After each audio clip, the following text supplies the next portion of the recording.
Écoute, écris, à la rencontre des auteurs libres.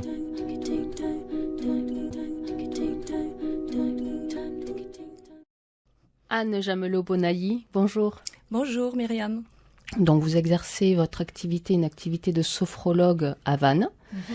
Et votre livre est déjà un best-seller.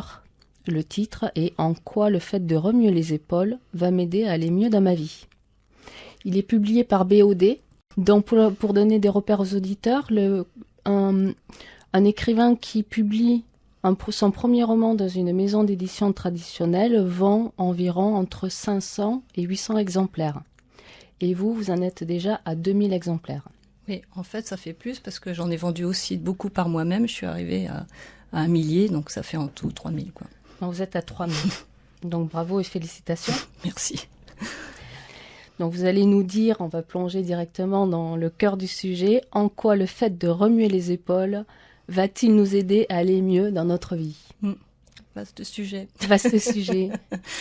Alors évidemment, en sophrologie, c'est-à-dire qu'il y a un exercice, en sophrologie, ce sont des relaxations dynamiques qui ont été créées par Alfonso Caicedo, qui est décédé d'ailleurs en 2017, le 11 septembre 2017. Et donc, il avait créé ces relaxations dynamiques, et lors de la première relaxation dynamique, il y a une stimulation qui consiste à inspirer, retenir l'air, remuer les épaules de haut en bas, de bas en haut, et à l'expiration, on relâche. Voilà, on fait ça 3 fois.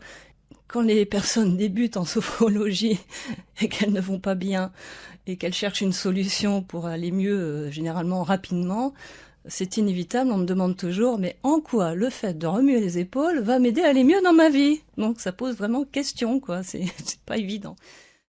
Comment, en réfléchissant sur ces appuis, Oui. On peut développer l'amour de l'autre? Alors, ça ne suffit pas, c'est juste un départ, c'est juste pour se centrer. Évidemment, il y a énormément de techniques et en même temps, il y a le discours du sophrologue. Le sophrologue fait un énorme travail sur lui, est censé faire un travail sur lui, sur le discours, et c'est son discours qui va guider, mais sans induire. Il ne dirige pas la pensée il ne pense pas à la place de l'autre, mais il amène juste des suggestions qui permettent d'être à l'écoute de son corps et aussi de son mental et aussi de ses émotions à un moment donné et de réfléchir à ses valeurs. Et en fait, on laisse venir les valeurs, on ne réfléchit pas, on laisse venir. Et donc ça développe cette capacité à comprendre ce qui est important pour nous dans notre vie.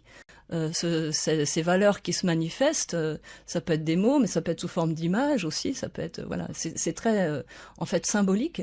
Et ça, c'est toujours en continu dans la sophrologie, en fait. C'est-à-dire qu'on affine à partir de la perception du corps, on affine sur la perception de ses valeurs. Oui, tout à fait, on affine ses perceptions au niveau émotionnel et ses valeurs. Et en fait, c'est ce qui fait que la sophrologie développe aussi son côté humaniste, et permet de prendre conscience avec justement les exercices que l'on fait, des choix possibles. Souvent, on a l'impression qu'on n'a pas de choix dans la vie, que c'est comme ça, s'arrêter, on peut pas faire autrement. Mais si, on peut faire autrement. C'est juste qu'on n'a pas conscience qu'on peut faire autrement. On n'a pas conscience qu'on a plusieurs choix. Et donc, en fait, ça va développer aussi cette capacité de créativité.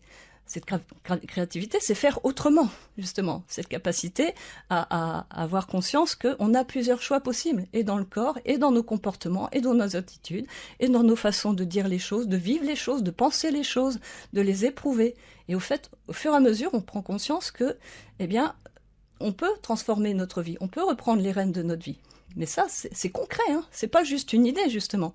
C'est que ça s'incarne. C'est quelque chose qui se vit dans le corps. Et ce qui se passe, c'est que quelquefois, au bout de 3 mois, les gens me disent « Mais en fait, je me suis en train de me rendre compte que là, ça bouge dans ma vie. » Vous pouvez écouter l'intégralité de cette émission sur Radio Fidélité, retrouver toutes les informations dans la description et likez, commentez, partagez, abonnez-vous. Merci.